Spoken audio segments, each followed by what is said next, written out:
about the real Frenchy two-step. Everybody wants to do this most fancy new step. It's a funny fair, Paris on a tear. My name is Alex Fitchin, and I'm a third grade teacher at H.H. Beam Elementary School. This is my 6th year teaching, 5th year in third grade. I taught 1 year in 2nd grade, and all of my years have been here at H.H. Beam. Cool. So what made you decide to get into education? It's hard to explain why, but from a young age, it's just all I ever thought that I wanted to do. I guess as you're growing up, a teacher is the profession that you see because you start going to school when you're 5 years old. And I just never changed my mind. I just always loved being around children and helping other people, and I stayed the course and became a teacher, which is probably what I wrote on my papers in kindergarten, what you want to be when you grow up. Was there any particular person or teacher that inspired you? Well, it wasn't my mom, because she didn't want me to be a teacher, but not because I think she's proud of me for being a teacher, but I think what probably encouraged me was not just one teacher, but many teachers. It's kind of cool. I teach 3rd grade now in the county that I grew up in. So when I go to meetings, I still see my 3rd grade teacher. She still teaches 3rd grade in the county. And I think that she was one of the teachers that inspired me, and I get to tell her that. And I don't know what she did that inspired me, other than just the feeling that I had when I was in her class. Like I wanted to make her happy with my work. I wanted to work hard for her in her classroom, and I liked school. I just enjoyed going to school. And I had some of the teachers that left an impact on me in high school are the teachers that I struggled through their class, but they took the time to work with me and help me. And I've reached out to my high school English teacher to help me with things through college, and knowing that I'm still in touch with my 3rd grade teacher and my high school teachers makes me want to have that kind of relationship with my students that goes beyond the 1 year that they're in my class. Did you know when you graduated college that you wanted to come back and teach near your hometown? I don't know. I student taught in the same elementary school that I went to, so it was nice to have that feeling of community around me, because it's a little bit scary to get in front of a room full of students with their teacher watching you. So I felt comfortable, and also I just loved being close to my family. I knew that I wanted to stay in North Carolina though, so I'm sure that was part of my decision, was knowing that that's where I wanted to be licensed to teach in North Carolina.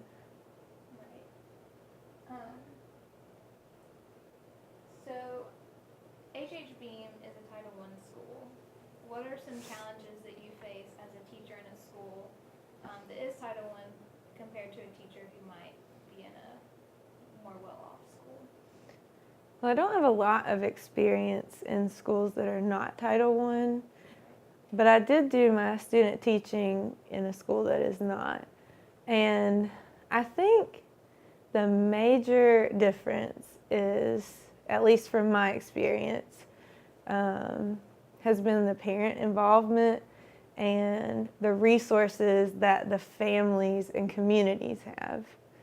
Now, my school has a lot of resources as far as paper and pencils and computers and things that we need for during the school day.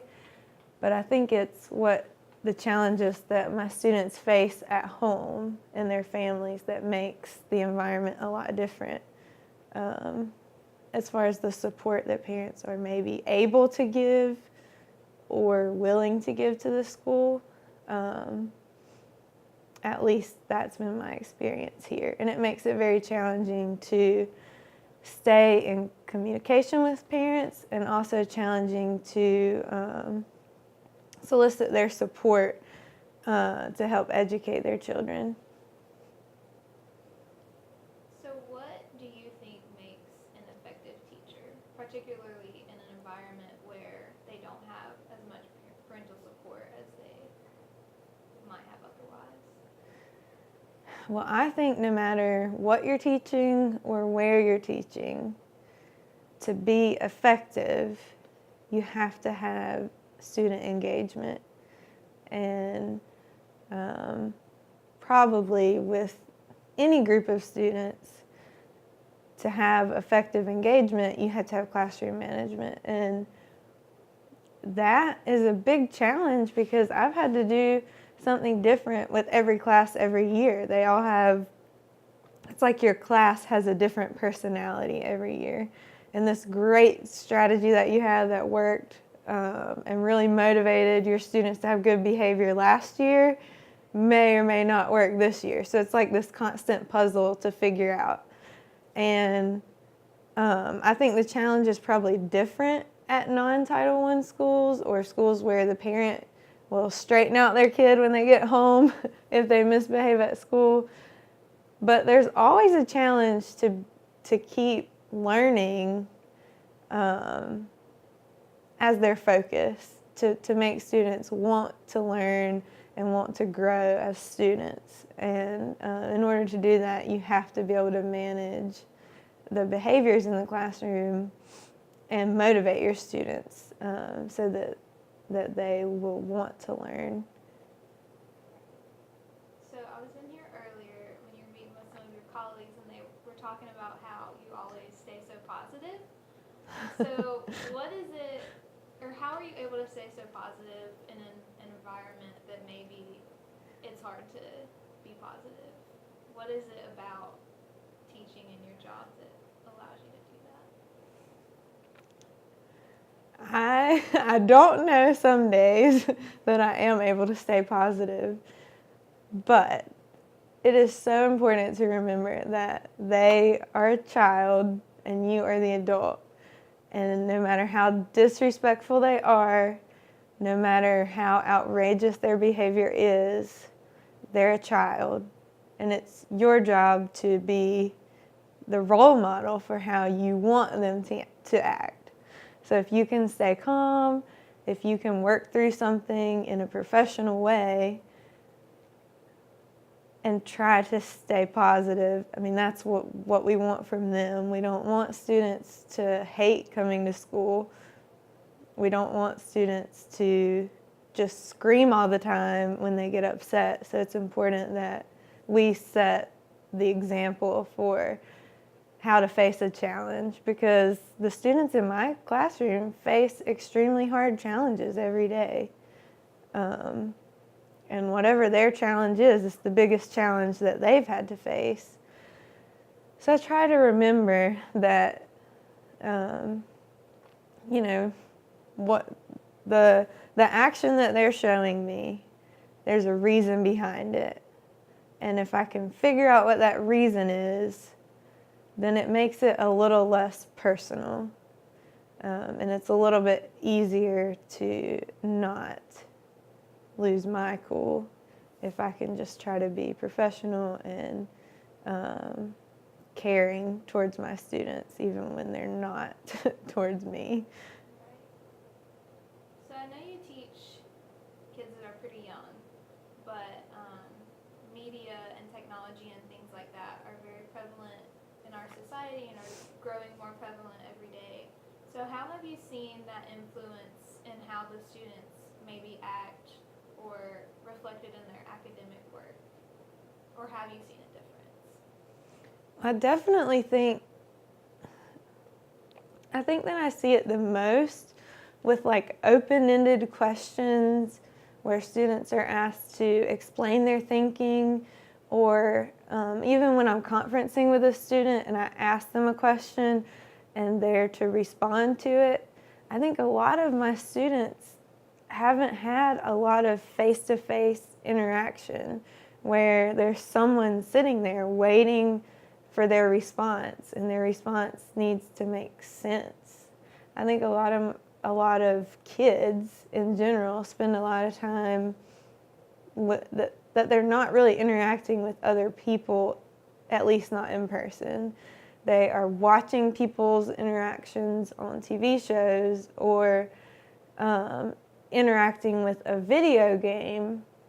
But I think that communication skills are greatly lacking. And I don't know, I don't have a lot of years of experience to know how different it was before technology, but I certainly could see how there would be a link, because just not having the experience and practice and talking and working with other people seems to be the reason why we have some of the arguments that we have in the classroom, or some of the conversations that just don't really make sense, or even just their lack of engagement in something that is not as fast-paced as a video game or technology, like a class discussion or working with something on the board where they're supposed to be engaged and watching. They lose focus really easily. And with a game where you're constantly involved in it, I think that they're used to that constant stimulation. It makes it hard to focus on something less stimulating. Yeah, definitely. So, if you had to give advice to a future teacher, say me, what would you tell them? Or what would be the number one thing that you would tell them to remember when they're entering the classroom for the first time?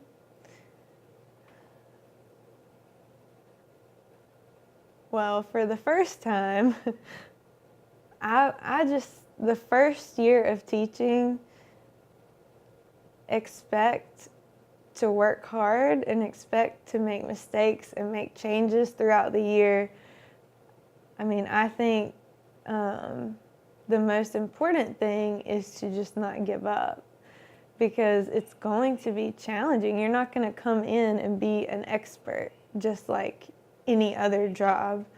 And I think the best thing that I did for myself is I looked around the school and I saw the teachers that I admired, the teachers that were doing what I wanted to do. And I copied them. You know, I wasn't ready to come up with everything on my own. And I just had to learn to watch and ask questions and learn from the experts that I looked up to. And I think that's the best way to survive your first years. And after that, just don't let yourself get miserable. Make changes either in your classroom or in your work environment that are going to allow you to be happy yourself personally, because our students do not need an unhappy, uninspiring person to look up to. They need people who love what they do, even if it's really hard. And even if you don't love what you do, you have to love them. And if you get to the point where that's not true, make some changes to where you can say that, because that's what our students need. Okay, so my last question is, if you had to describe your job in one word, what would it be and why? Well, it would depend on the day what word I would choose.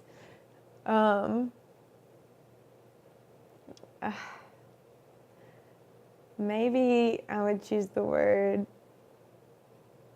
important. I just think that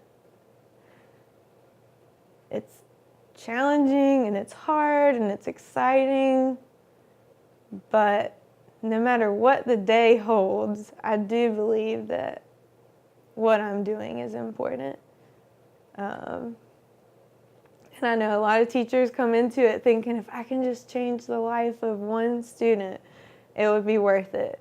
But I'm telling you, it's not good enough. Like, I don't know any teacher who would be satisfied if they only helped one student. What we do is important for all of our students. And it's a really heavy weight, because that is not easy and sometimes not possible. Sometimes I can't give a student what they need, but it does keep me going, and it does